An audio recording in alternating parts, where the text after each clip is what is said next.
tell, you're on TV. Hey, always wanted to be there, there in Carnegie Hall.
As chair of the committee, we will start the meeting as a, because we don't have a quorum right now. So what we will do is we will hear testimony, and we can't make a vote until until we have quorum. So we'll start it as a meeting and then go into the regular agenda. But I am going to read the regular agenda anyway. We'll call the meeting to order. The Aldermanic Affairs Committee of the Board of Alders will meet in person on Monday, January 23rd, 2023 at 6 p.m. in the Board of Alders Chambers, located at 165 Church Street, second floor, New Haven, Connecticut, to hear and act on the following items. LM 2023-0014. Order of the New Haven Board of Alders approving the appointment of Sharon Bass to the Homeless Advisory Commission. LM 2023-005. Order of the New Haven Board of Alders approving the appointment of Kalanda Mall to the Commission on Youth, LM 2023004. New Haven Board of Alders approving the appointment of Kyle Hovnasian to the Commission on Youth, LM 2023009. The New Haven Board of Alders approving the appointment of Cordell Benoit to the Historic District Commission, LM 2023013. Order of the New Haven Board of Alders approving the appointment of Dr. Donald McCauley Jr. to the Commission on Youth, LM 2023002. Order approving the Board of Alders reappointment of Mildred Melendez to the Board of Zoning Appeals, LM 2023-0006. Order of the New Haven Board of Alders approving the reappointment of Andrea Millay to the Homeless Advisory Commission, LM 2023-0003. Order of the New Haven Board of Alders approving the reappointment of Matthew Wilcox to the Board of Education. Normally, when we have 100% of attendance, we don't usually have the attendees who are being reappointed attend. But since you are here, we will call you up in a minute. I would like to acknowledge my colleagues who are here with us this evening. To my right. Alder Antunes, Ward 12. And to my left. Alex Guzman, Ward 1. And I'm the chair, Rosa Ferraro Santana, and Sarah Miller has also joined. She is not on the committee. So, Mr. Wilcox, we'll give you, you can come on up. We'll give you a couple of minutes to speak.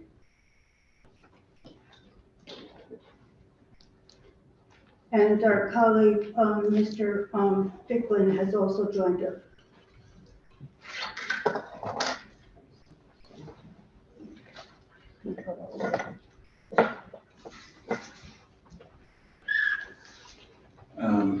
All right, thank you very much for taking the time to talk with me and allow me to speak. I appreciate the opportunity to be here. My name is Matthew Wilcox. I live at 1135 Forest Road, and I'm seeking reappointment to the New Haven Board of Education. For those that don't know, I've been on the board for just over 3.5 years now, and currently serve as Vice President of the board, as well as Chair of the Finance and Operations Committee meetings, the Head Start Task Force, Vice Chair of the Food Service Task Force, and also Vice Chair of the Citywide Building and Stewardship Committee, which is a joint committee with the city and with the board. So in this time, we've been dealing with a large amount of challenges. In the 3.5 years I've been on the board, I've worked with 2 superintendents. The district has had 3 since Dr. Mayo originally retired. I've worked with 2 chief financial officers. The district's had 3 since Dr. Mayo retired. And also I've worked with 2 chief operating officers. The district's had 3 since Dr. Mayo retired. So a lot of turmoil and change in some key positions at the top, as well as also obviously COVID and those things that add on top of the issues that we already have with systemic racism, poverty, urban school districts, lack of funding, adequate funding that's equitable. And we can see, drops in numbers, especially through COVID. And just wanted to say that I'm thankful I work with great staff at the New Haven schools. We have on our website, top level page, the plans for chronic absenteeism, for increasing literacy and math scores. Folks are working on that and looking forward to seeing how the numbers look, because we're finishing our second marking period, and so we should have fresh data at our next full board meeting in February on those efforts. So those are some of those issues. The final thing I just wanted to mention is that we are working on hiring a new superintendent. As you know, Dr. Tracy retires at the end of the school year, June 30. We are working to make that a an open process. Our next meeting to this end will be Wednesday. My understanding is it will be a public broadcast meeting so that people can see what we're going to be talking with. The search firm that we've employed for this, a draft schedule I've seen lists at least 2 full community meetings in different parts of the city so people can show up in person and give their thoughts and opinions on the district's needs, help inform the process. We'll be doing a survey that anybody can take, and then also a whole series of focus groups that the search firm will be working towards. That'll include groups such as teachers, paraprofessionals, parents, students, alders would be a very good group as well for them to meet with, and that's on their list as well. So we are working towards having this be a process where we are listening to the community, and unlike the last time, making decisions based on that community input. So I'm happy to answer any questions as best I can. And again, thank you for the time. Thank you. I will acknowledge we do have quorum. And I'd like to acknowledge that our colleague, Alder Rodriguez is with us this evening as well. And we also have our majority leader is also with us from Walter from Ward 27. One of my questions is a lot of people have talked about it and it doesn't seem to have changed and nothing seems to be consistent.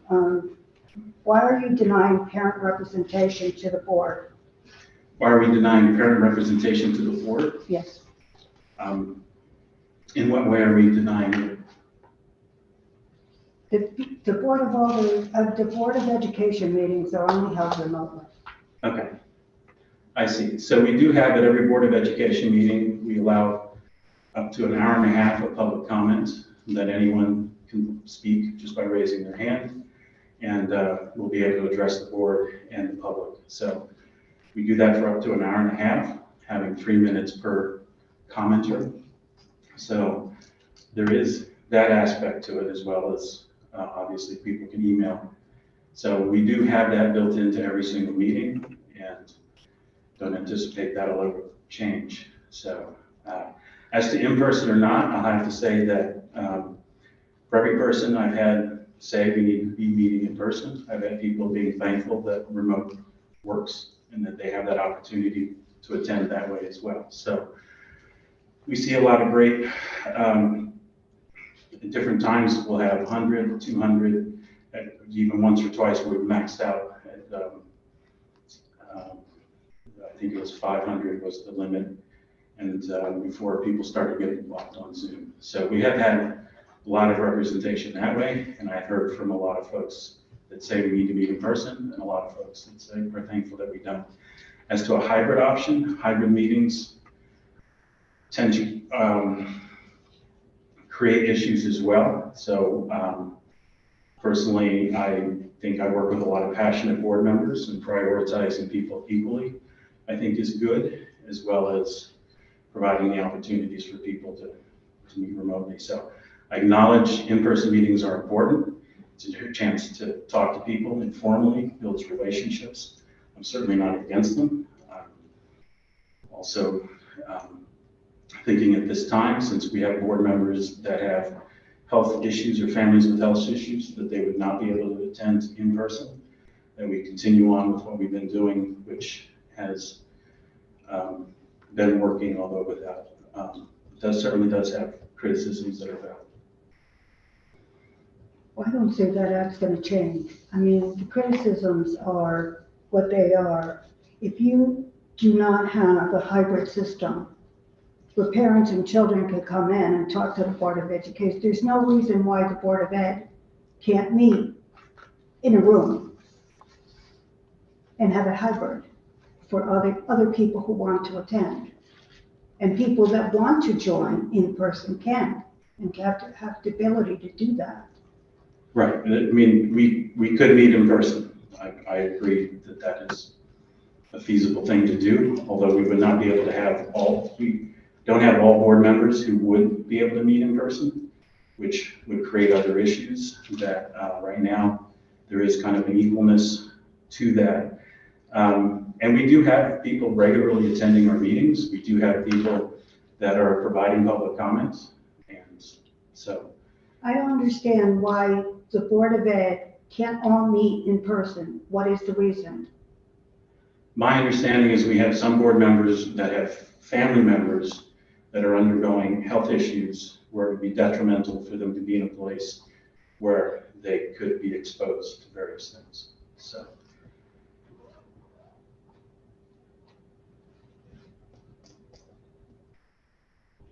That is my strongest issue, because if we're allowed to come back, the Board of Ed, especially with I all your understand. issues, should be able to come back.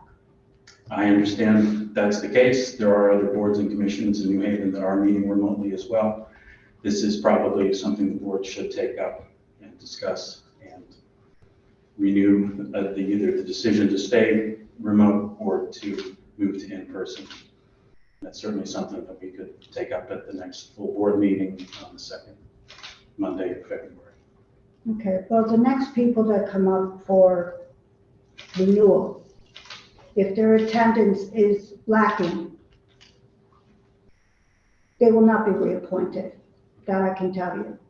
Because I am not going to appoint people to the board where if you were appointed to the board to be a representative for the Board of Education, for the families and children in the community, and you cannot be there, then step aside and let someone else be on that committee that wants to put their heart and soul into it. I respectfully disagree that I'm not putting my heart and soul into it. I don't see that an in-person meeting is the only indicator of that, but I do accept and understand the criticism, and we'll certainly be bringing it up with the full board. Thank you. Any other questions? Yes, Alder. Thank you, Madam Chair. Just for one or two on the same topic.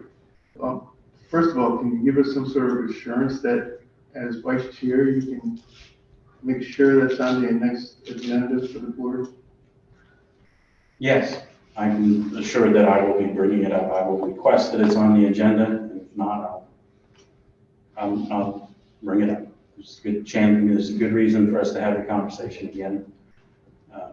So I will certainly do that. You know, particularly hybrid.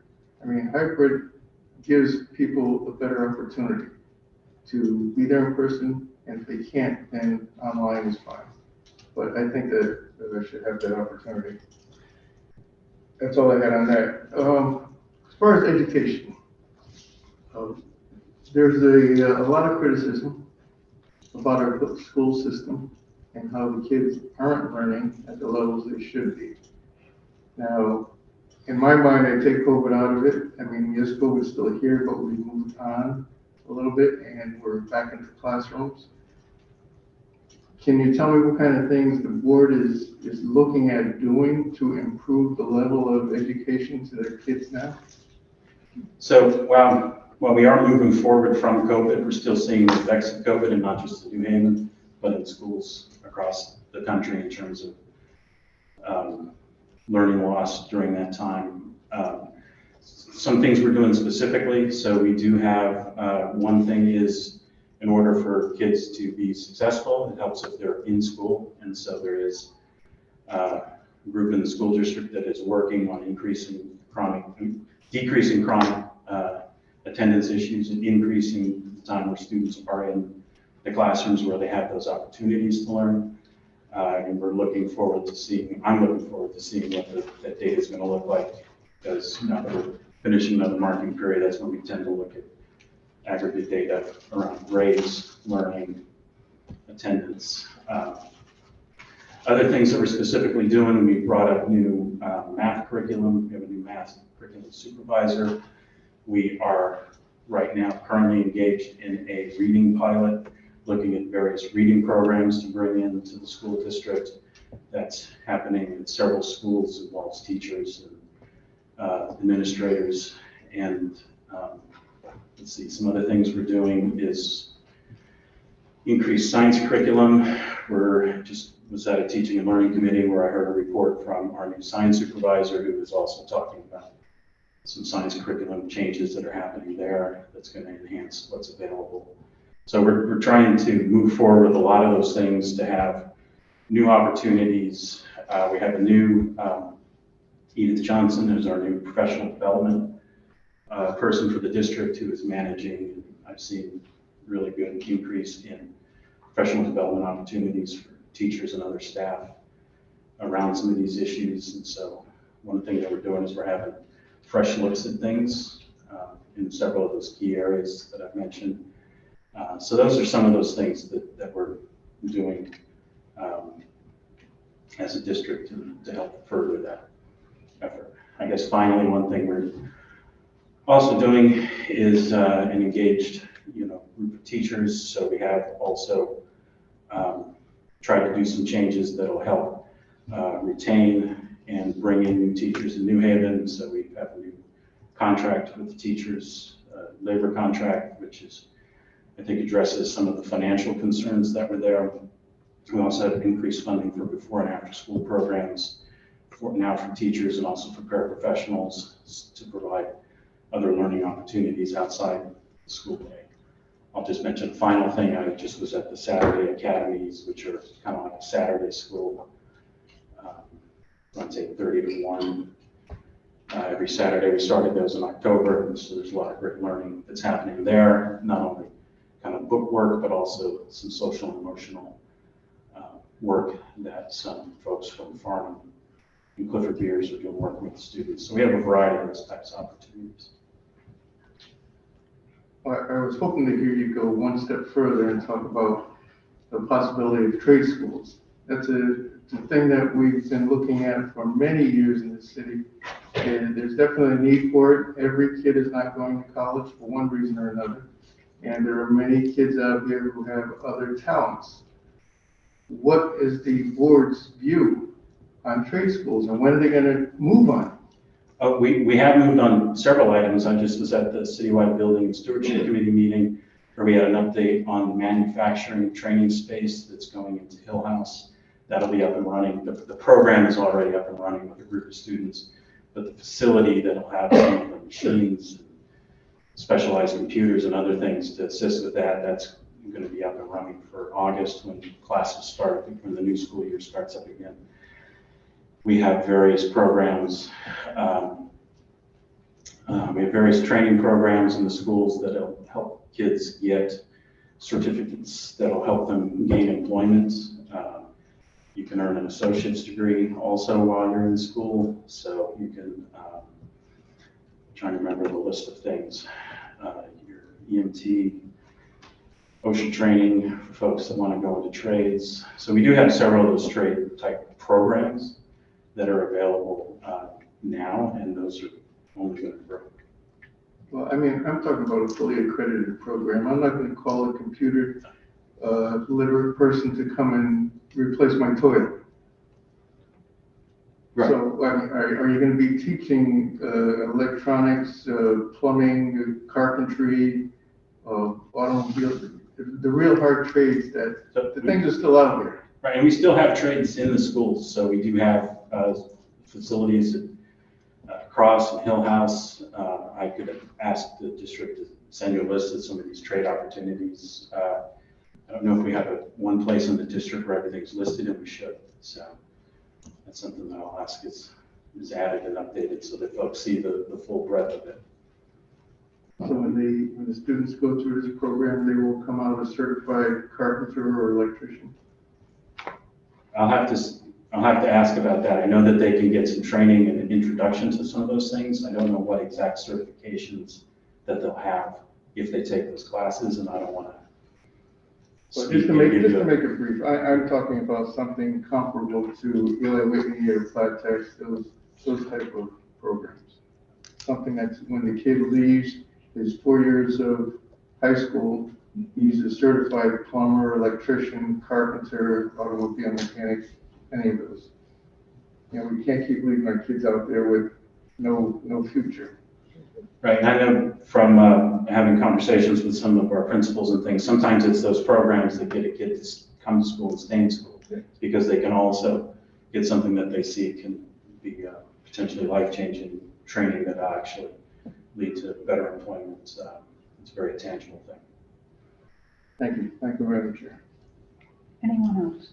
Yes, Alderman Smith. Thank you, Madam Chair. Thank you, Mr. Wilcox, for being here.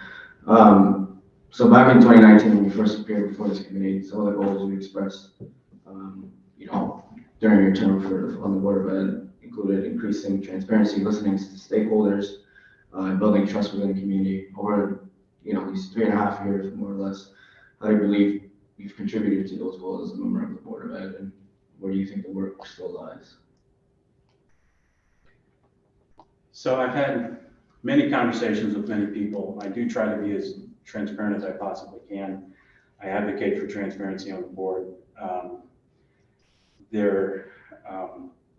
I think some of those questions, might be better answered by folks, district teachers, administrators, et cetera. They think that I'm somebody who is showing up in the room, listening to the conversations. So I do think there's always room to continue to do that. Some of the other stuff that we're doing that I think that still needs to be done is we are finally working through a lot of policies that are outdated, that need to be updated. I've been working specifically on the financial related policies, making sure that everything's up to date.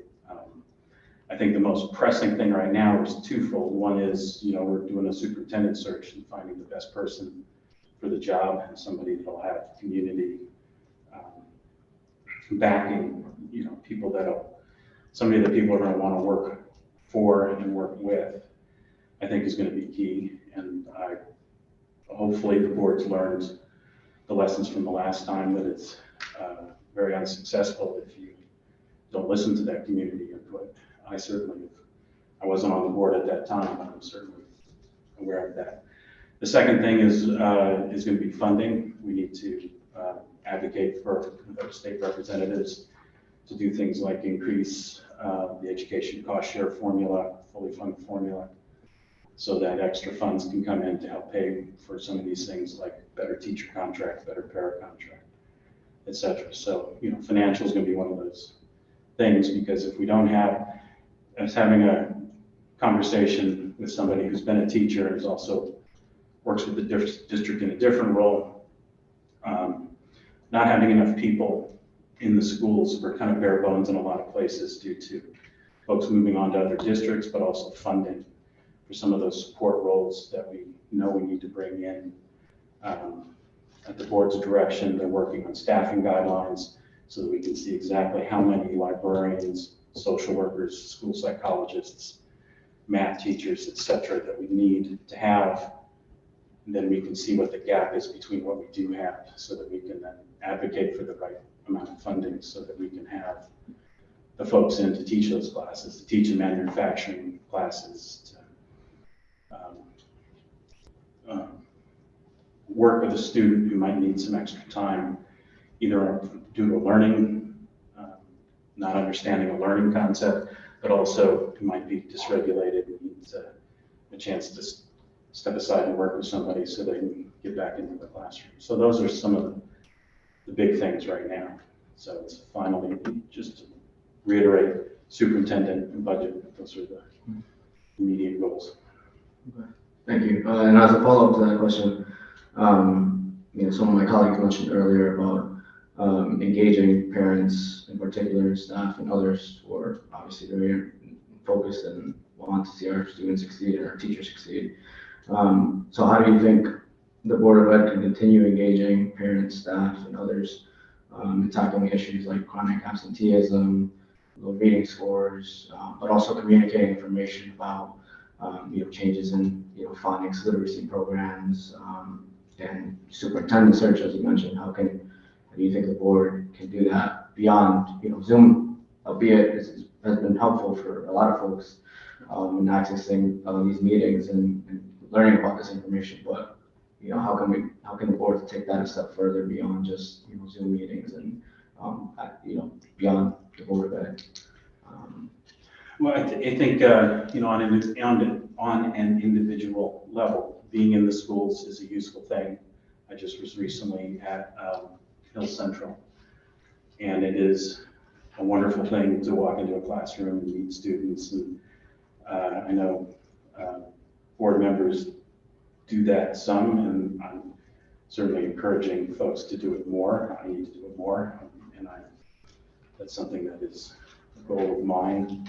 Is also, just as I mentioned, in several of our schools come from the Saturday program, and again, those are those great connection points. I think we could probably always do better in getting the message out about the challenges the schools have, as well as the benefits and the opportunities. So I'm equally frustrated, as I'm sure some of you are, with how we find things on our website. Or I often hear from folks, this never happens, but I know that it does happen. And there's a great program at this school, and it's just we're not connecting those dots well enough. So comprehensive communications plan would be something that would be useful, that took into account district level information, but also reinforcing school level information, making sure that all schools are reaching out to their own communities. Those are some things that come to mind. Yeah, thank you for the answer, and I think it's especially just important because we get to see a lot of more opportunities, scholarships, internship opportunities, volunteer opportunities that our students can take advantage of and have them well prepared for after graduation. But if we're not communicating that information well enough, then we have students missing out on these opportunities, and there's a lot of stuff happening here in Native, and I think students can take advantage when they're in high school, even in middle school. So that's why I just wanted to reiterate that point about how important. I certainly agree with you on that, and it's been a frustration on the website front, which is just one of those things. We have very uneven district websites, and there's been a plan and a process in place to update them, but it's not going fast enough. And that's just one of those examples of a channel of communication that's not ideal, that we need to do better on. Yeah, well, I'd like to see some progress on that, if possible. That's all for me. Thank you, Madam Chair. Thank you. Anyone else? I have one question. Okay, if you're, before I go ahead with Alderman Rodriguez, I want to remind everyone, we need to wear masks in the city building. So if you don't have one on, please put one on. Thank you. Okay, Alderman Rodriguez. Thank you, Madam Chair. Upon review of your letters, upon review of the letters provided to us and testimonial, there's a lot of greatness shared about your commitment on the board.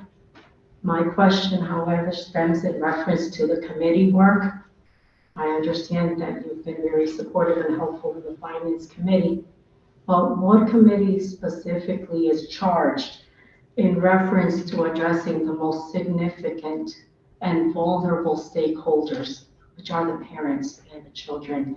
And what do you see is the best thing that has happened in your term, and what is the thing that most is challenged and needs improvement? Thank you. Okay.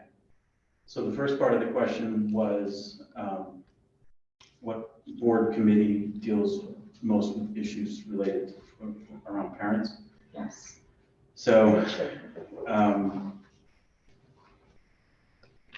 so we don't have one that's specifically like the parent committee at the board level. We do have, obviously, the teaching and learning committee, which deals with a lot of the education issues, which is for the parents' children. We do have, as part of the governance committee charge, which I'm not a part of, but it is part of the charge, or that they would be answering some of the questions that parents might have. At the school level, we do have parent groups and SPMT meetings. Under the Comer model is group governance in the school, which would have parent representatives. So in some of our schools, those work really well, and so those would be places where parents would have that input. Other than that, I guess it would also be informal in that, you know, I do hear from parents, other board members hear from parents, but that's obviously doesn't scale. Not every parent knows, you know, us and knows to reach out and has the time and inclination to do so. So, those, So as my colleagues have indicated and shared about the communication and the meetings being on Zoom, and of course, you know, there being an issue of participation on their part, what kinds of considerations are you looking at to make sure that you hone in on hearing directly from parents so as to utilize their information and their communication to be supportive in all the things that you do in their children's best interest? right. So we do have, I mean, we do hear from parents as part of our public comment periods in our meetings. So parents do have that opportunity. And yes, before COVID, when we were meeting in person, we did have the opportunity for those parents that were able to get to one of our schools at 5:30 on Monday and sign up, could speak to us or speak to us before or after the meeting. So, so yeah, that was the opportunity in a formal meeting sense where that could happen. We do,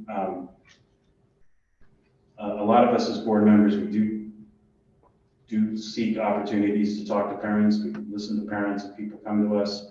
When I'm talking to parents in the district, I'm trying to find out how things are going with the kid. So, I mean, there is some of that there. So, but granted, if we were meeting in person, a parent that was able to be at that physical meeting would have that opportunity to talk to various board members as well as school staff, and that is a great part of coming together as a group to meet. So. Thank you, Commissioner. Thank you. Thank you.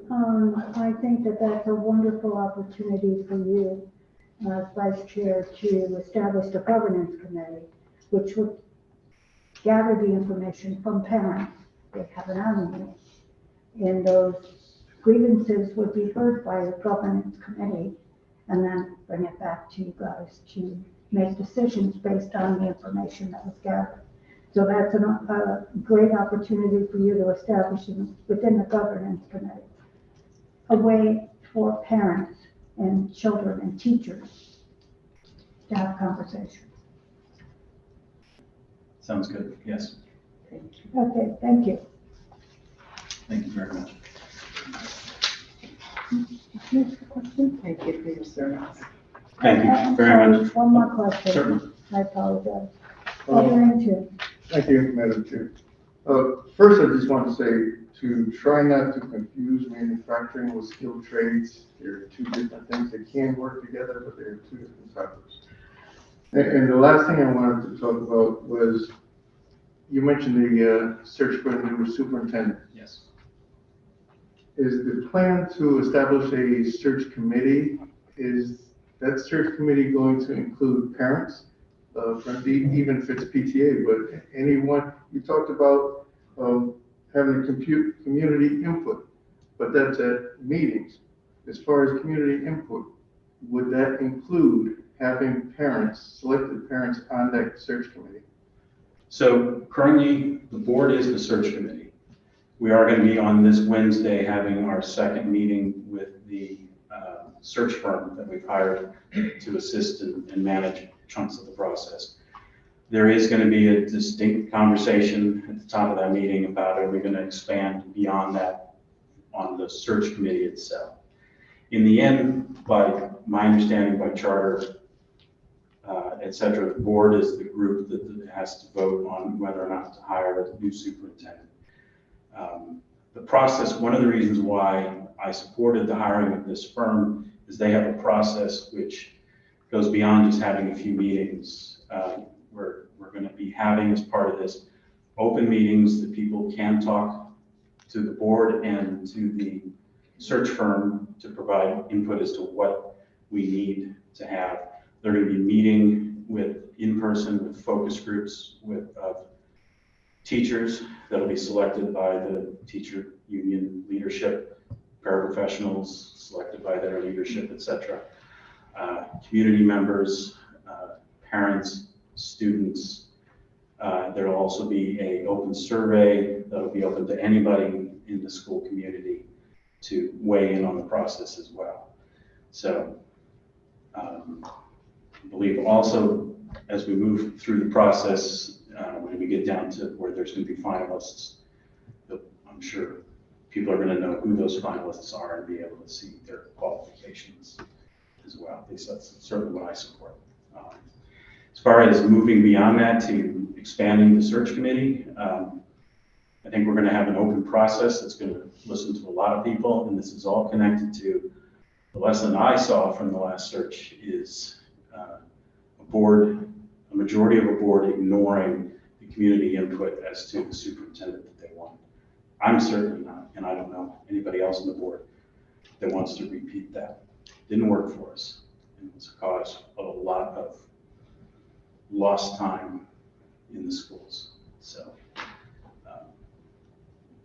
that's a long answer to saying on Wednesday we're going to know exactly what our process is going to be in terms of the actual search committee itself. But in the end, there is many opportunities for stakeholders to weigh in on this so that we know who we need to be the district leader moving forward, and that person is going to have the support of the district they will be leading.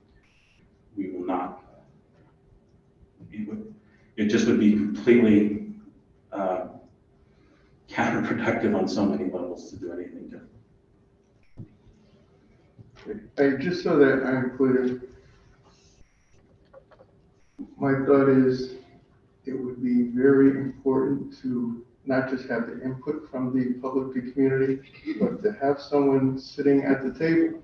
So when those discussions go on, you have a parent, I don't care whether it's a parent of a high school kid or a PTA parent or somebody at the table for the discussions, not just throwing ideas at a public meeting. That's my thought, my view. I agree. And if I remember correctly, I wasn't part of the last search though. There was a search committee that was expanded beyond the board and we still had the results we had. So I don't think that it's necessarily something that will guarantee,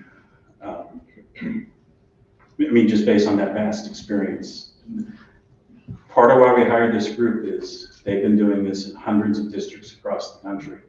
And they also, they are very much the advocates of an open, transparent process because we are trying to find the right person for the job, trying to attract that person to come here and have people excited working with the person who's excited to be here.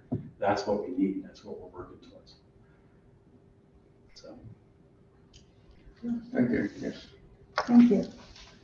All right, thank you. Thank you. I'm going to apologize. I'm going to stick around for a few minutes, but then I'm probably Yeah. going to go because of the board meeting that's happening right now. Thank you so much. Thank you. Sharon Bass, please. And then we'll go to regular agenda again. Thank you. Come on up.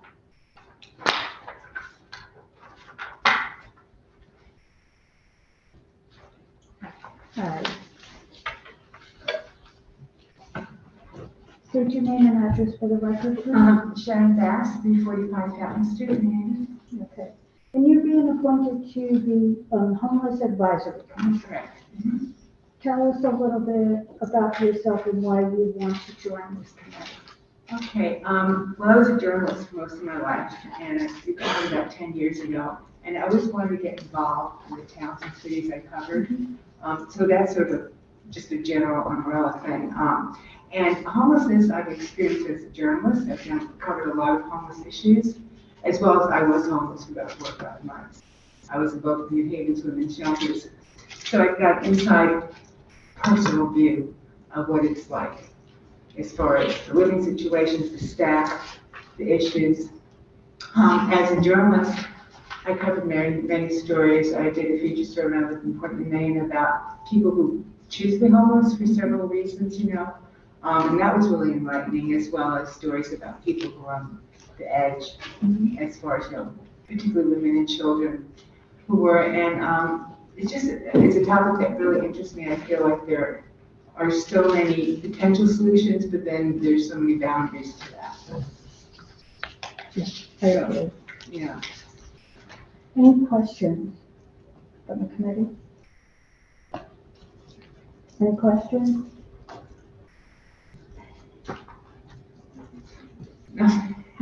Do you, have you dealt with, youth homelessness? Yes, as a journalist, yeah. Okay. Yeah, years ago. And is it the same issue with youth? Well, you usually get better services, than older people or, family, people who are middle aged and older. Okay, over 25, you said? Yeah, I guess, yeah, it depends, but no, children usually get much better services, and there's always a, goal to get them into school or get them educated. There was one program, and it's either Massachusetts or Maine, I apologize, I lived in several states.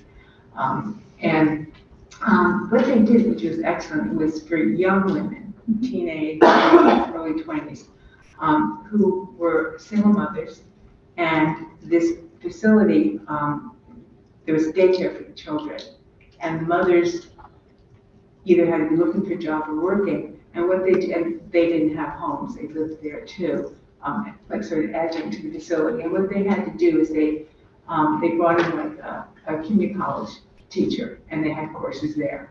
And they also had to come in the middle of the day and take care of the children. So there was like teaching them to be a parent, getting them educated, and it was pretty successful too. I was really surprised, and it was really nice seeing that they're not just being thrown into a shelter and, as soon as you get an apartment and here's some, Section 8 or something, but they were really preparing them. And I found that to be really, I mean, there were some, of course, it's always some successes and some not, but I think that some of those women had an opportunity that would not have had if we went through that program. But it does take a lot of money, it takes a lot of enthusiasm for, that to happen. And I think I put down in my resume or, my letter of intention, Portland, Maine had probably the best services I've ever seen. And I learned a lot from the people who work there. You brought a different light to us than other people that want to be on the homeless advisory committee. You bring a different perspective, being in the different places that you've been in other states and seeing the programs, and I'm hoping that it would be a great opportunity to evaluate and see some different ways that we may need to approach our homeless advisory commission to make it more successful. Yeah, no, That's all I have to say. yeah, no, that'd be great. Yeah. Questions? No? Alder Rodriguez has a question. Thank you for your interest. In reference to your information that you shared with us in writing, you clearly indicate that you've been a journalist and you have worked a great deal in covering the big issue of homelessness. In New Haven, there are so many people that are homeless. And we have a lot of great resources. We have Columbus House, we have 211, the service line in the state. And we're trying very hard. New Haven is trying very hard and very smart. What do you see would be something that could help work of course, New Haven works to eradicate homelessness because there are great efforts, but in terms of alleviating or moving in that direction, what do you see would be something that could be supportive and helpful? Okay, now, in New Haven, I did most of my reporting in Massachusetts and Maine. I live here. I lived here back. So in New Haven, my only experience is being homeless. Now, I didn't cover homeless issues, and my journalism was not much in New Haven at all. I had a newspaper in Hamden, and I covered East Haven, and then Portland, Maine, and Northampton, Mass. So my experience has been a little bit. So each of them, especially Portland, gave me a lot of ideas, and I saw it work. And one thing I don't know exactly what you have here and what the resources are, but Portland, Maine has a center where people go who are homeless for during the day when the weather's good or bad. And I think a lot of towns, cities don't have that. You wait online to get back into the shelter. Am I correct? And there's really no incentive. I know when I was homeless, you had a little library or something that keeps you out. And this is the women's one. But in Portland, it was just really heartrending because these people really cared. I mean, people who worked there were working like overtime, and Maine has no money, and they had to really, scrap what they got. And they had the center there, and you could just hang out there, they give you snacks, you socialize, social work. I mean, it all takes a lot of money. I don't know where Portland, Maine got it from, I forget now, but and people were being sent from all over the state down there, even from other states, which is really sad. They dropped people off who are homeless because their services were so good, and no one's homeless there if they don't want to be. They go out in a minute. I think particularly that center was so integral for people to not have to scrounge around, look where they're going to stay all day so they can get to see. They have a bed, they're guaranteed a bed, and they had more integrity, I felt, because they weren't they weren't on the street, and literally they're not on the street unless they want to be. And that was one of the articles I did. There were a few people who, for various psychological reasons, preferred being on the street. This one guy I did a feature on. I met him when he was getting out of the apartment he was getting. He was moving out, and we had a long, months-long experience together about why he wanted to live under a bridge. But that's really the exception. And so I think that's one thing. If I had any way to, gather money, have a place for people to go and not being treated as homeless, because then you feel like you're not quite homeless, because you never have to wait for a door to open or a bed to be available. And it was wonderful, guys. Sounds good. People Well, learn a it's lot. been a good perspective to the committee, because this is the first time I've actually heard someone talk about something totally different than what we've heard. So I appreciate that. Anyone else? Okay. And I am realistic Oh, sorry. too. Okay. Thank you, Madam Chair. We always speak, and you spoke about affordable housing. What do you think can be done to make affordable housing truly affordable? Well, I don't know how much state has control of it, opening up the Section 8 voucher list, which are now more for families, single mothers, they are for individuals. I know that there are the deals with the big developers, they get tax credits, et cetera. They have a few of their apartments, for lower income, but the problem with that is you have to have a voucher or have the ability to pay more. I mean, having some type of, whether it be a mix of federal or private money, state money, local money, going into having apartments that are for people who are low income, not a halfway house, but something between that and a regular apartment, so that it's not like they're waiting for the next step, but they're there. This is home to them, and there are different ways of doing it. I know one place, this is actually the shelter in Portland for families, so it was more than just a shelter, but they had apartments, and they went like this. So here was the kitchen. This was one bedroom, 2 bedrooms and a bathroom, and the other side was another. So the families actually got privacy, and they just stayed there as long as they wanted. It was really, didn't look anything like a shelter. And that's one idea, and I thought it was great. Just 2 families, they had a lot of separation, they didn't share a bathroom, just a kitchen. And I think that's a model that I really respected and thought was good, because you can't afford an apartment, but can you afford a little bit of rent, like a third of your income? For to share an apartment, get privacy, and they tried to pair them well. Certain families, if they didn't think of it as friction. I mean, you can only do so much with that. You have to be realistic. Right. I think shared apartments like that, a lot of fundraising. I ran a newspaper in Hampton. I had to do a lot of fundraising for that. Not my thing. I was a journalist, but it was an online site, and there's no one else to raise the money. So I know how hard it is. It can be done to a certain extent, I think. I don't know much about the game of politics. Just whatever you like, anyone else. Thank you. Thank you very You're much. welcome. Have a good day. I have the disclosure for doing that to you. You can give it to our staff person or, Barbara at the end. Okay, thank you. Thank you. Kalanda Moss, and if I said your name badly, please, I apologize.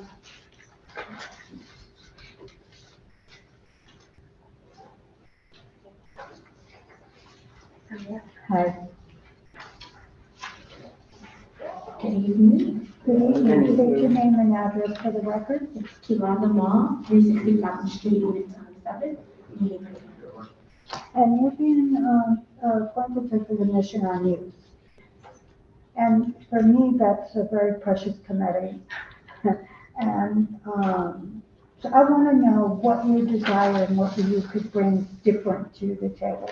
Yeah, so for one, I am passionate about education, and I have worked in New Haven across my career for over 13 years for different community-based organizations supporting K through 12. And I've seen the disparities and the issues and challenges that our families face one-on-one and working to close different gaps, whether they were educational, financial, food insecurity, You feel etc. more comfortable, you can bring that. Food insecurity and the like. And I just want to be on a commission that's supporting that and expanding that work here in New Haven. Now that I'm working in Waterbury, I want to be connected and stay connected, even though I'm not working in New Haven currently. Thank you. Do you know what the commission is tasked with?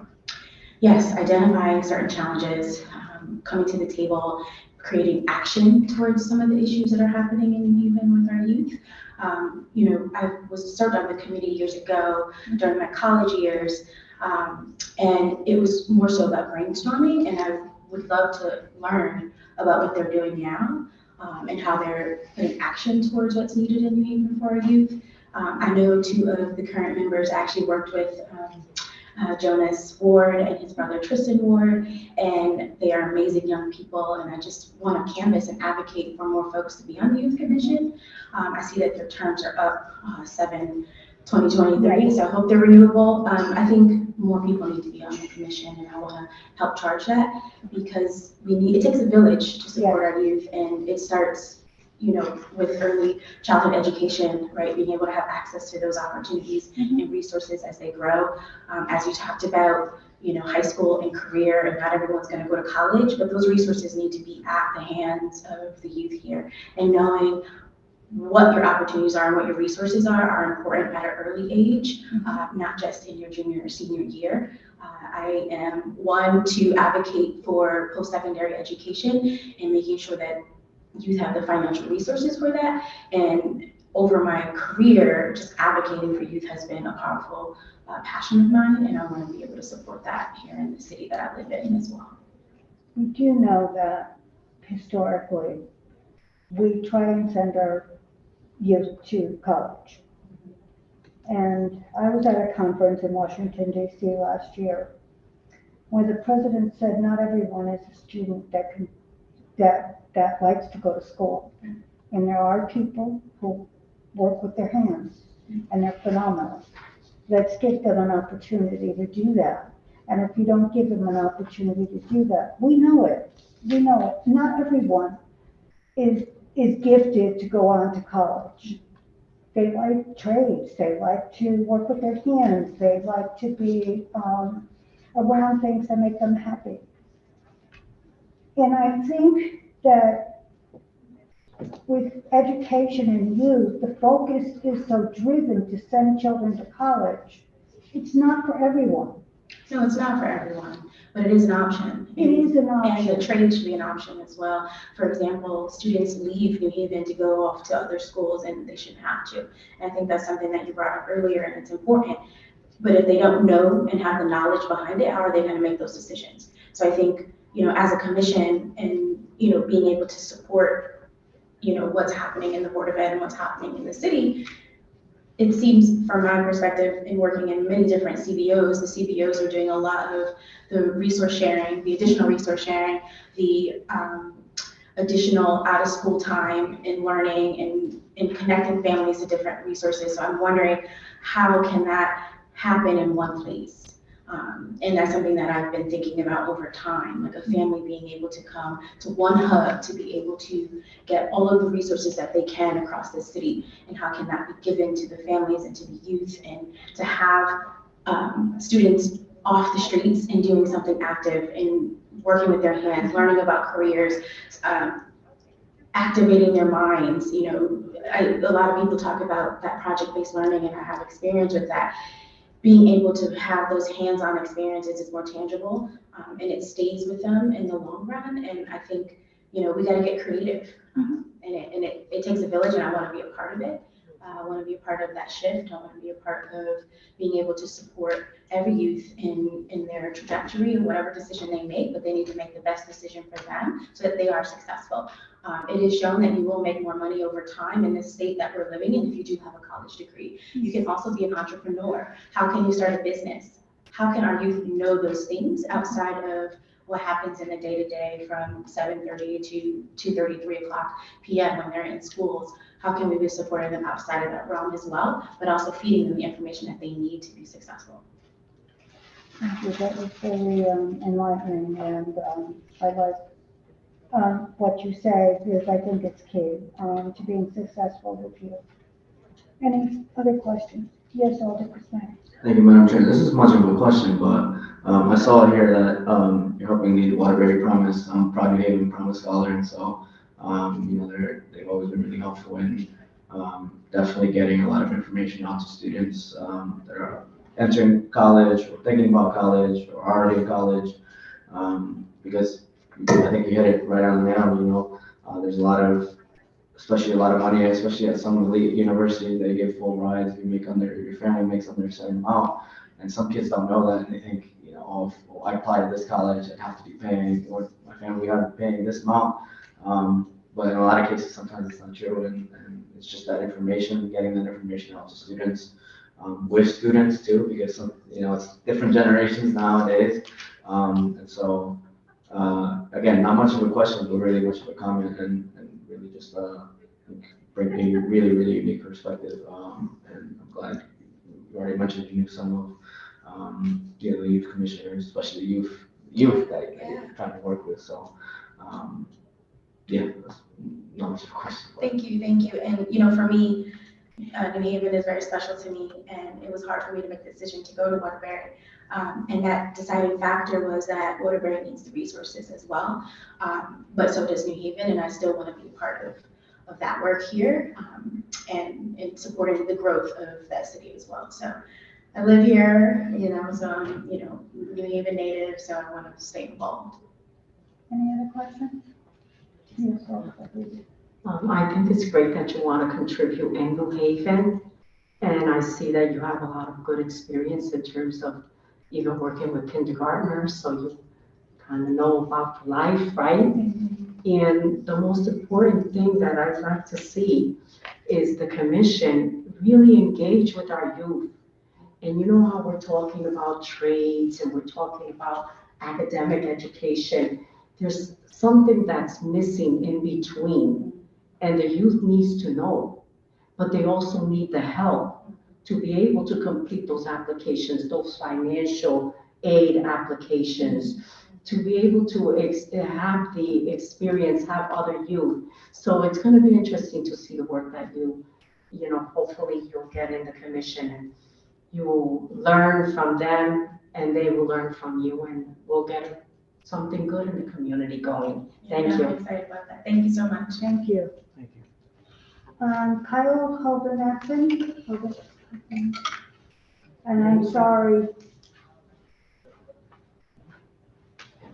I think I said your name right the first time. I messed it up the second time. State your name and address for the record. Kyle Hovanesian, 205 Elm Street in Haven. And you're also being appointed to the Youth Commission. You look like a young kid yourself. I'm a college student right now. I'm attending Yale. I'm originally from California. Okay. And you're going to be sticking around for a while, I see? I would hope. Yes, hopefully. Yes. I haven't lived anywhere else outside of California. My city is like a small town in the desert, so I really like New Haven. It's like an actual city, so I'm really happy to be here, and I hope to like stay here for a lot longer in my college career. Now, what do you feel as a commissioner would you bring to the table, and what's your experience working with youth? Well, when I was in high school, I tried to be as involved as I could with like the Board of Education for my district as well as my high school. So I was on the board. I petitioned them to create a student member position on the board. And I ran for that office and I was elected. And my main focus has always been like trying to bring youth representation to, structures of power. So whether that be Board of Education, city councils, just trying to get the youth, like, if they have power, then they're gonna be more involved and they're gonna wanna care more about stuff. And as well as my high school was a Title I public high school, so I feel like that experience being there just in my city, I'm hoping to bring that here and identify common problems that I think are, from C to C, like, all the way there, there's still the same problems here. As well as like learning a lot about New Haven and like the specific problems here in this area, and just like how can we identify, resources and just really want to learn more about the youth here and problems facing here. Using my background, hopefully I can give like, a unique perspective from the state. I think this is going back, I think when we were preparing to have youth on the Board of Ed and picking youth, I think I did reach out and saw the California website that and I'm not sure if it was your town or not, because I don't remember, it was quite a few years ago. Yeah. As we get older, we don't always remember everything quite so clearly as we did. But, and I remember that, how they did it, and it was a great opportunity for youth to be on the Board of Education. And I do like that idea, to continue, because I think it's helpful and valid. And I'm hoping that you will feel that with the youth in the city coming from a smaller community into a large community, with youth, you can engage with them as well and figure out the best outcome for them. And hopefully you'll bring, I think you can relate because you look so young that you can easily relate with the young people who would be, looking for resources to help. Yeah. Any further questions? Yes, Alderman. Hi, your last name is pronounced Hovanesian. Hovanesian. Yes. Very interesting. The question that I have is, you're studying at Yale University, architect and history. And there are other commissions that may have been attractive to you. How did you decide to the commission on youth? And I do get what you said, you, if I'm not mistaken, you said that you want to bring youth education to structure the power. You mean in terms of city government, in terms of city, everything? Could you just elaborate as to why you chose the youth and not one of the other commissions? Thanks. Well, I know it's cliche, but I do think that, children are the future and, we are going to be the future of this country, of the city, of the state, And if we don't start involving the youth when we are youth, then I feel like it just creates more problems. And I know in my own experience, like, I had a lot of ideas when I was younger in high school and like just ways I wanted to change, my high school, my city, my board of education, my district. And I was just met with a lot of resistance from older people just telling me like, wait till you're older, and then you'll learn more, you'll figure out why you're wrong when you're older. And I just in my own experience, I wasn't really supportive, and I chose the youth commission to apply to because I really think that it's just so important for the youth to have like stability and to have power. And what I mean by that, like specifically, I was hoping to like try and bring this up was like lowering the voting age for municipal elections to 16. 16 and 17-year-olds, I've been working since I was 16. I worked at Walmart and I was paying taxes and driving and all sorts of stuff we can do at 16 and 17, but we can't, choose who is in charge. And, research, shows that actually like improves there's ties with civic education. There's a difference between telling someone about government versus saying, hey, you can participate, you have a say. And like, I don't know, when you vote younger, you're more likely to vote when, more often, frequently. So just stuff like that. I really think that when the youth have more of a say in, their communities, they're more likely to care and they're more likely to get involved and seek help and create new ideas. And I just hope that I can work with people to foster that. Thank you. Thank you, Madam Chair. Thank you. Now that you say that, I remember youth don't like to be disappointed. And I think we all know that. And for years, I'm talking 30 years, youth in the city Evelyn and I have worked on other commissions as well. And the youth in our city were promised centers where they could go and have a space. And everything, they did all the due diligence, they did all the work, and it never came to fruition. And children get tired of promises that are not coming to fruition. So I think that we need to be careful when we engage the youth in that direction. We don't want them to fail. So let's help them do something that, and I do know that some places are opening up now. We've got new places that are just starting to open.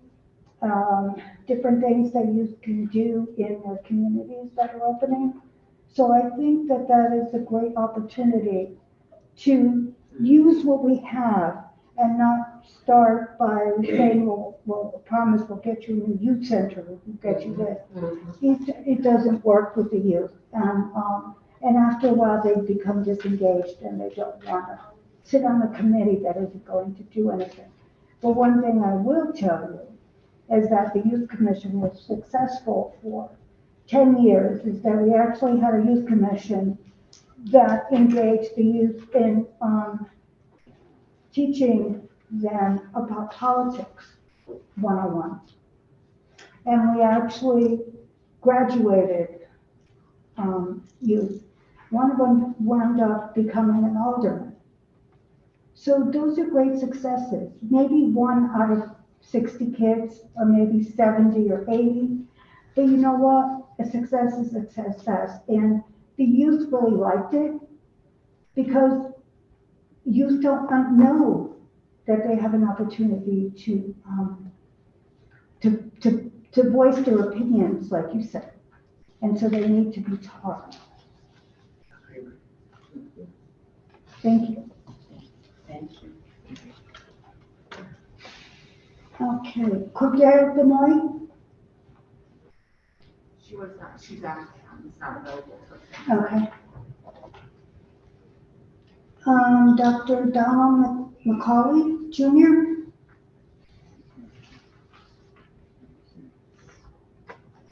Did he respond?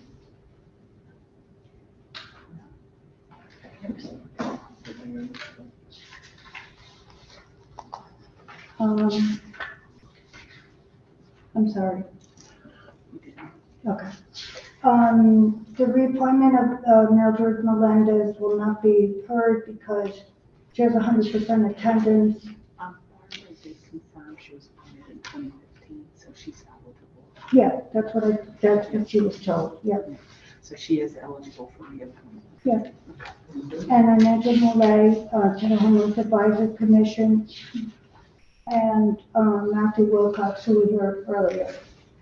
And I would like to ask Steve if we have 2 members from the community that would like to speak this evening. One is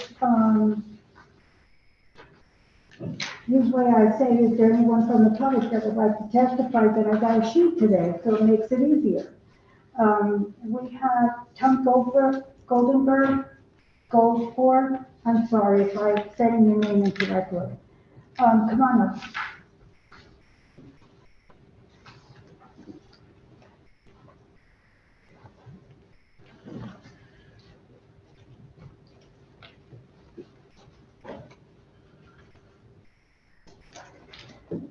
Your name and address for the record, please. Tom Goldenberg, 324 Nickel Street. And you're here to speak for Matt Wilcox? That's correct. Yep, Go ahead. thank you. Dear members of the Board of Alders and members of the general public, a hallmark of strength of the Board of Alders is how it has been strategic in its use of its authority to improve the state of the city. The Board of Alders has effectively used this power to call attention to important issues in our school system.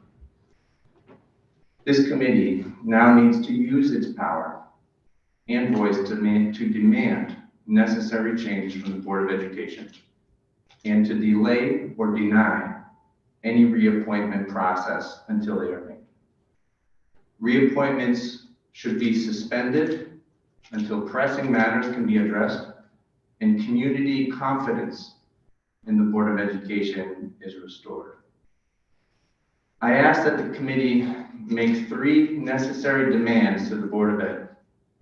Number 1, we need the Board of Education to share data as to what are the in-school causes of underperformance in 3rd grade reading and the abnormally high chronic absenteeism, as well as a plan to address the underlying causes. It is not enough to blame the same pandemic faced by every other Connecticut city and town. We are dead last in the state, behind Bridgeport, behind Waterbury, behind each and every one of the other 168 cities and towns in Connecticut. Dead last. Thanks to the leadership of this Board of Education and the mayor of New Haven. The Board of Education and district leadership must focus on what we can change in our schools and not waste time on what we cannot. A public and data-backed presentation on the school-based factors that are contributing to these alarming outcomes is long overdue. Number 2, the Board of Education must include parent and teacher representative members in the search committee for a new superintendent, as Alder Antunes, you correctly pointed out. This is known to be best practice, as we have heard in previous Board of Alders Education Committee meetings. The current search committee only consists of the current Board of Ed members, which is business as usual. Even the nominee that was before you all, expressed concern not to repeat history. And this is exactly what our Board of Education does over and over again. And then moans publicly that we don't get a new outcome. That is the definition of insanity. And I am asking this committee to put a stop to the madness. Given the lack of rigor seen in the Board of Education and what we know to be an inclusive and effective practice, it is imperative that community members be included in the formal search committee so that those directly impacted by the choice of the next superintendent have a voice in the process. Number 3, for community members to have confidence, the community must also be welcomed back in person to meetings, as is our tradition. While the pandemic changed the world, most of the world is back to work. Our teachers are in classrooms, our bus drivers drive buses, our schools of higher learning are humming along, our stores and hotels are open for business.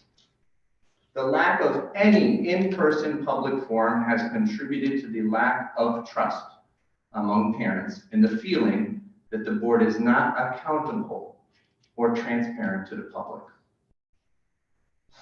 In all honesty, given the level of dysfunction on the Board of Ed and the horrific underperformance of our schools, this body today needs to use its power to demand these bare minimum policies from the Board of Ed. Our current Board of Ed should be under serious review from this body, not only the individuals who are appointed to the board, but how the board conducts itself and exerts its authority. We need much more from our leadership. And a thorough review process where parents and teachers can have a voice, not speedy reappointment of existing leadership to a failing Board of Ed. I hope that every alder here will consider what is best for our schools and make the decision to use their power to bring about the necessary changes within the Board of Ed. Thank you. Thank you. Next we have, Shafi Abusadar. Come on up.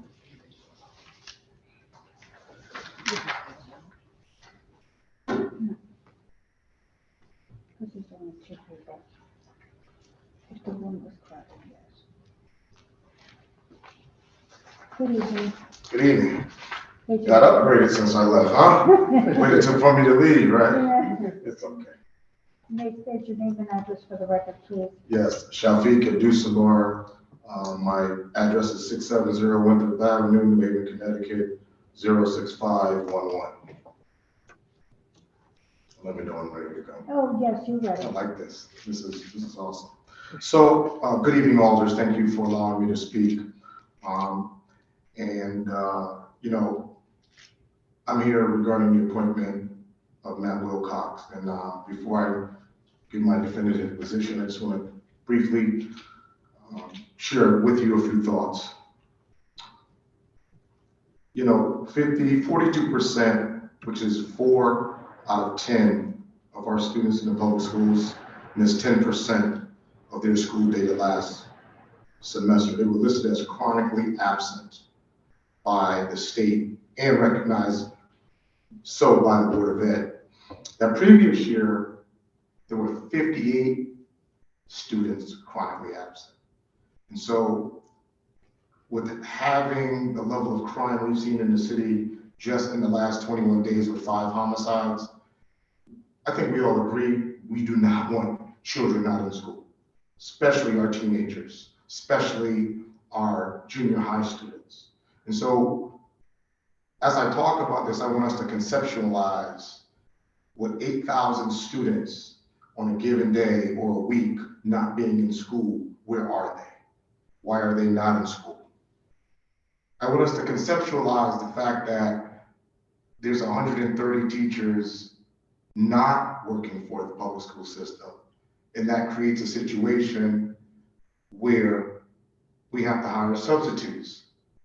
But according to the Zoom meeting that I was on with the state, Board of Ed said, we can't hire enough substitutes. So we got 130 teachers short. And then we're short substitutes. And then the teachers that are there have to take an overflow class. So now they got double students in their class, and they're getting frustrated and they're hamstringed, and they can't deliver the quality of education that the taxpayers are paying for.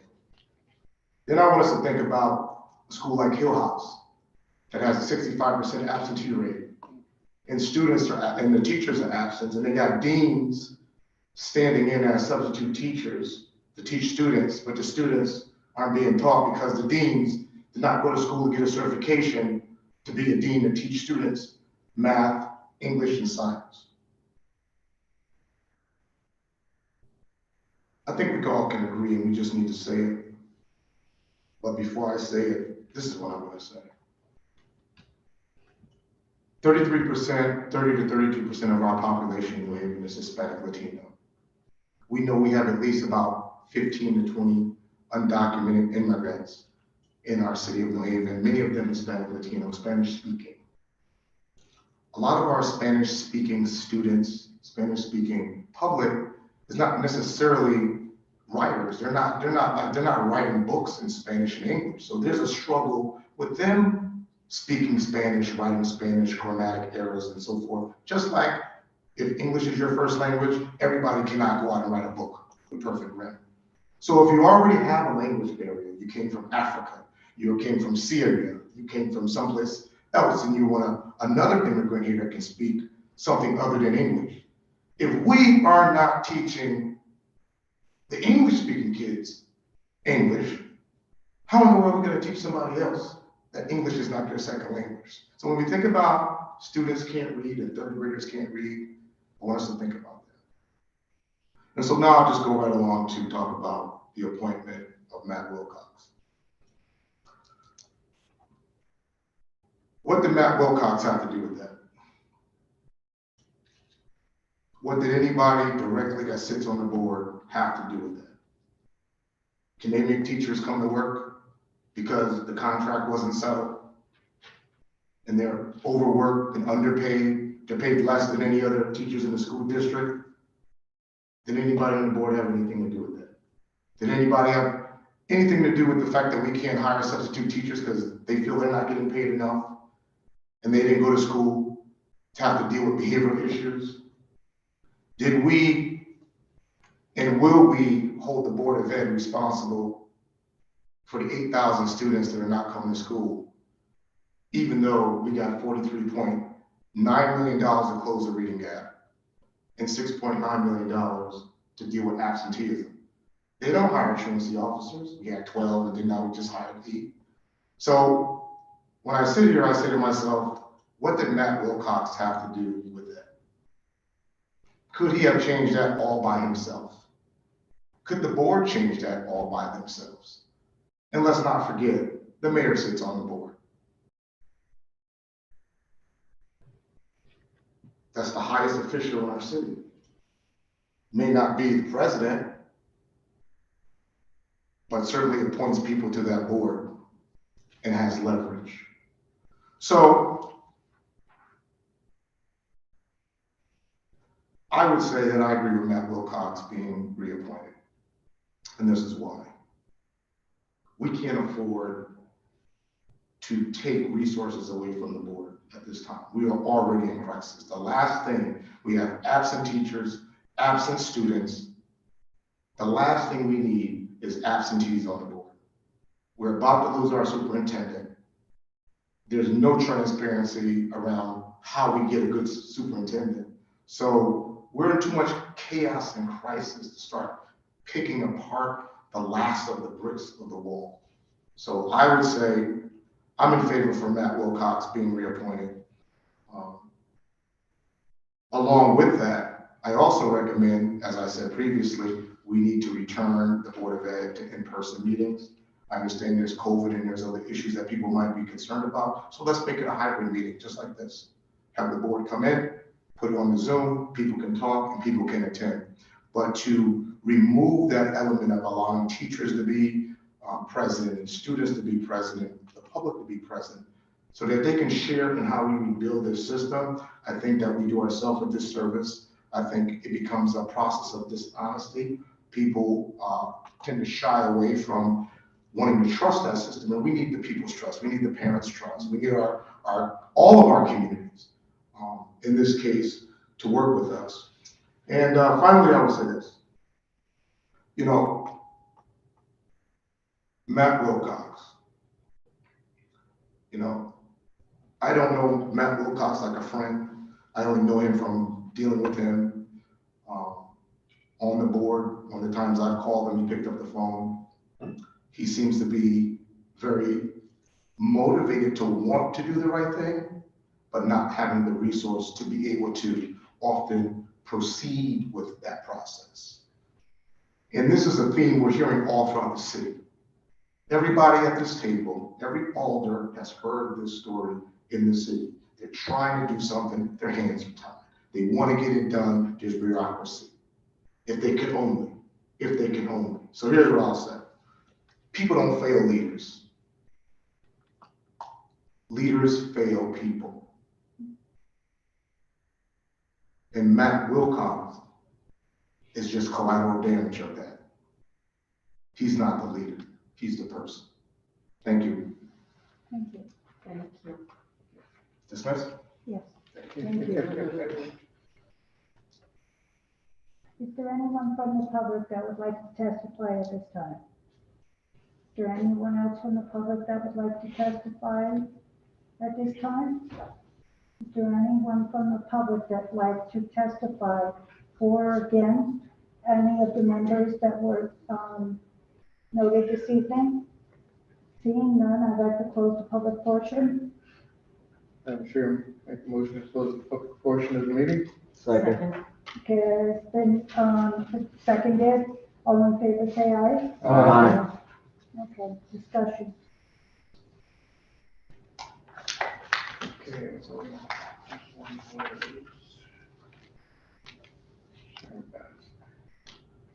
Madam Chair, I move item number 1, Sharon Bass for the Homeless Advisory Commission. Second. Has been moved in second, discussion. Seeing none, all in favor, say aye. Aye. Opposed? Okay, the motion carries. Item number, go ahead. Madam Chair, I move item number 2, Kalanda Mall for the Commission on Youth. Second. Has been moved in second, discussion. Yes. Madam Chair, she seemed to be very energetic, willing, intelligent. And I think she's really dedicated to making it work. I agree. Yes, Alder Smith. Thank you, Madam Chair. Yeah, I agree with my colleague. I think what most stood out was that she already knew 2 of the youth commissioners, which I think says a lot about the work that she's already done outside of the commission and some of the work that she's going to do if appointed to the commission. But I support her appointment. Thank you, Madam Chair. Thank you. Anyone else? I also agree. I think she had a lot of enthusiasm, and I think it's a welcome to the youth commission that would bring someone in with such talent, and hopefully we'll see exciting things happening. Any further discussion? All in favor, say aye. Aye. Opposed? The motion carries. Next. Madam Chair, I move item number 3, Kyle Ovanasanian to the Youth Commission. Second. It has been moved in second, discussion. Madam Chair, I'd like to approve this appointment because I feel that this young man brings a vision to that commission. And I think that the inclusion of youth throughout all of our efforts in the city, in one way or another, can only be a very effective and strategic thing for our city. Thank you, Madam. Any further discussion? Yes, Alder Smith. Thank you, Madam Chair. Yeah, I'm also in support of this appointment. I think as a Yale student, you can also offer opportunity to connect some of the youth that are on the youth commission to various programming offered at the university that sometimes our youth don't know much about or aren't made aware of. So I think that is a potential opportunity for Mr. Ovanesian to offer to the commission. So I think that's all I'm saying. Thank you, Madam Chair. Thank you. I also, yes, I haven't heard much from you. I'm saving my voice for the vote. But when the gentleman mentioned essentially taxation without representation, you know, if 16-year-olds do pay taxes, why can't they? So that, just to hear that idea is something that I think I want to kind of continue to pursue. But I totally support his joining us. Thank you. I agree. I also support a young man who has the desire to want to work with youth, as he looks like a young kid himself. He would like to give his time and effort to this commission. Should be applauded. All in favor? Aye. Aye. And no opposed? Okay, the motion carries. Madam Chair, I move item number 4, Cordelia Benoit for the Historic District Commission. Second. Has been moved in second, discussion. Oh, she was a no-show. Yeah. Do we have time for her to come back? Okay. So let's do, Move to, yeah, leave to withdraw. well, we don't have to make a No, we motion. don't have to make a motion. Your motion and. My No, suggestion, that's all. and, I guess Dr. McCauley would be the same, right? I'm sorry. Dr. McCauley? Correct, yeah. Okay, so the two of them.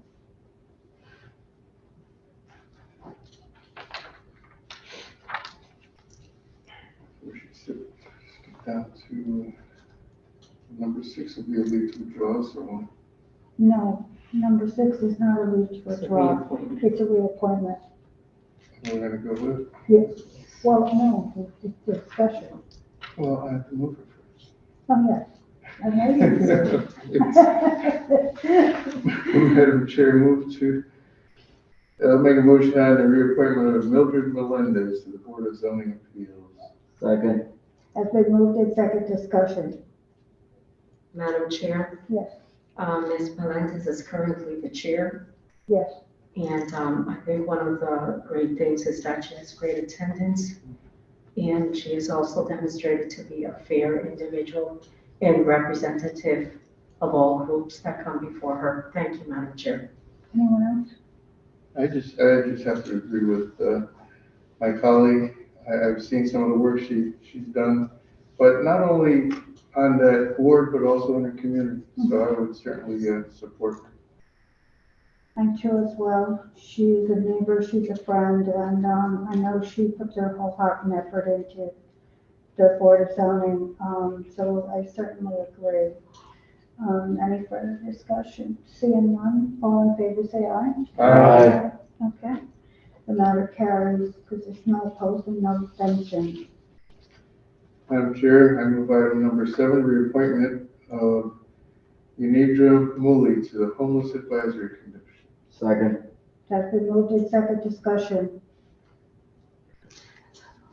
Seeing none, all in favor say aye. Aye. No opposed, the motion carries.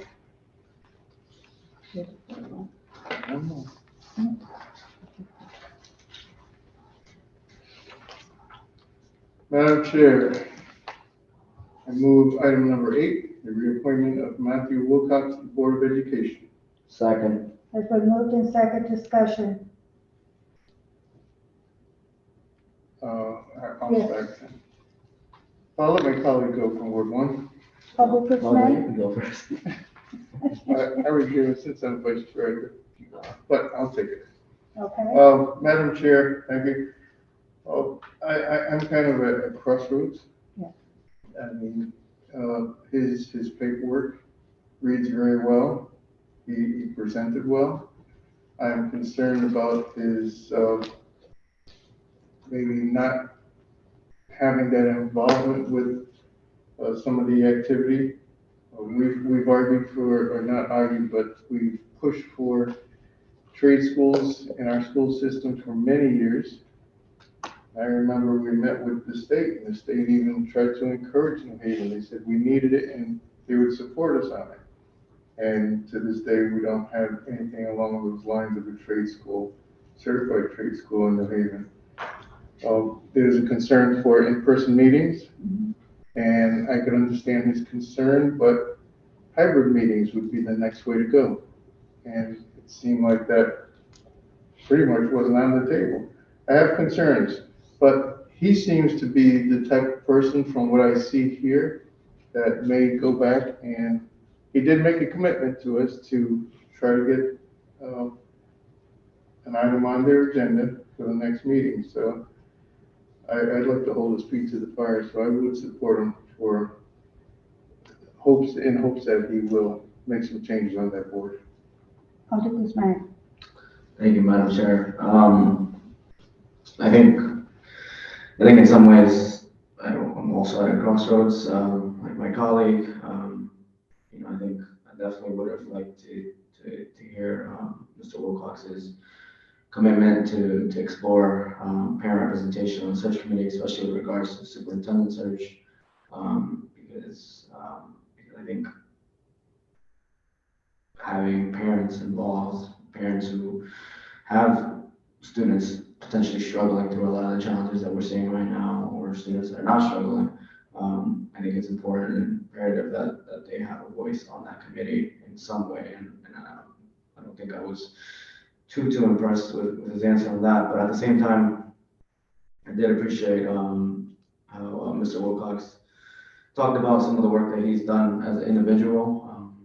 He's a member of the Board of Education, they're a group, but they're also individuals, and appreciated his responses on some of the stuff that he's been doing to engage, including going to schools. I think that's honestly a bare minimum that all Board of Education members should be doing, but I think it shows some of the initiative that he's had, and he even mentioned it himself that he'd like other board members to do the same. So I think some of that, and I think some of the other answers he gave regarding engagement and communication definitely could have been a lot more. But I think for the time being, I think as an individual on the Board of Ed, I think I'd be supporting his appointment, reappointment to the Board of Education, holding his feet to the fire, as my colleague mentioned. Yeah, so that's all. Thank you, Madam Chair. Thank you. Does anyone have anything to say? I am not in support of his reappointment. And he is certainly, in my mind, a victim of collateral damage, but I'm not in support of his reappointment. I will say, and this is a fine hair, kind of maybe even a trivia point, but the issue of something that strikes me, and I get the sense of many of my alders, as kind of plain vanilla, the need, the technical capability to have a hybrid meetings, that's kind of normative. The resistance to that taking place, I really have nothing here to compute.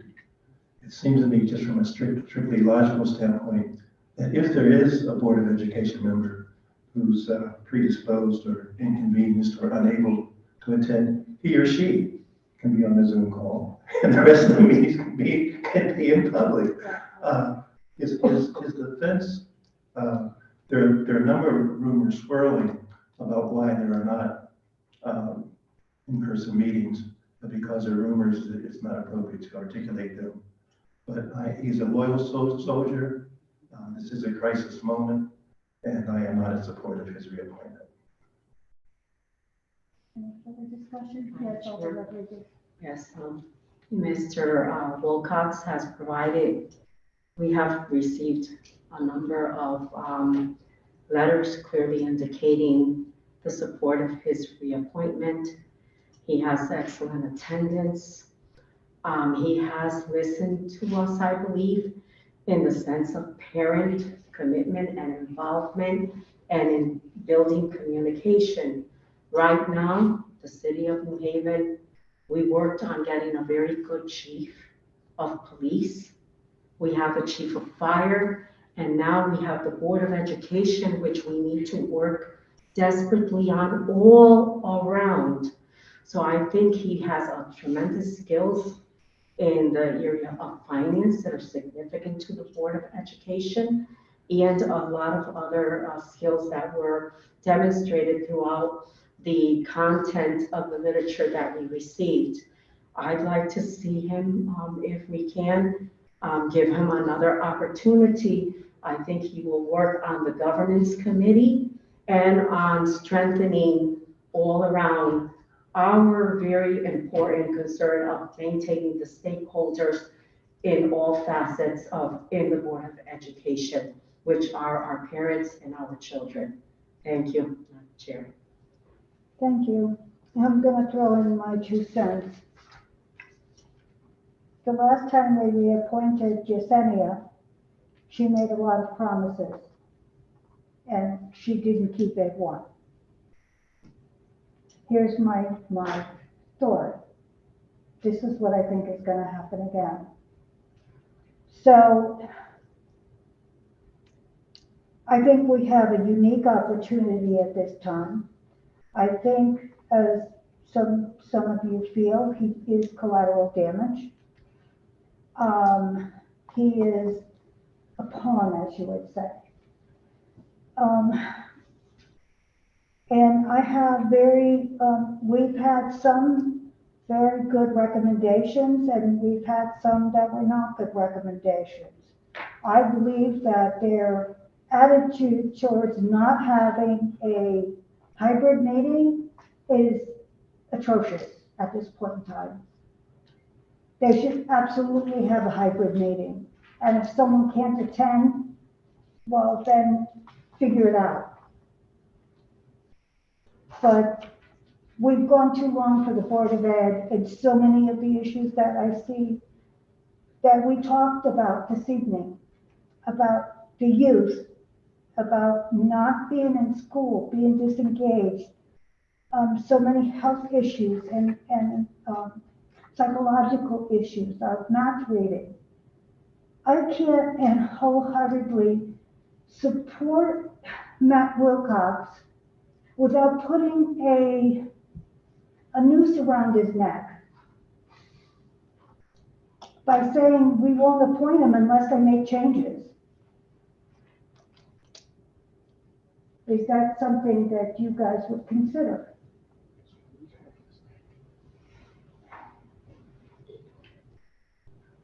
Madam Chair, Mr. Wilcox is one No. of the majority of the many commissioners that we have on the Board of Education. It is quite clear that we have made it clear to him.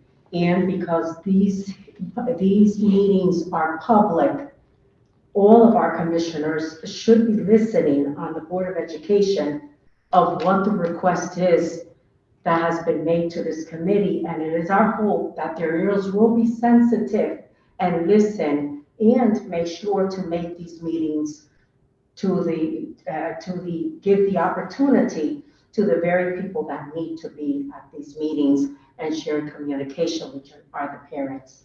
So they know that they should make these meetings hybrid or at least open them up so that people can begin to come to the meetings. Thank you, Madam Chair.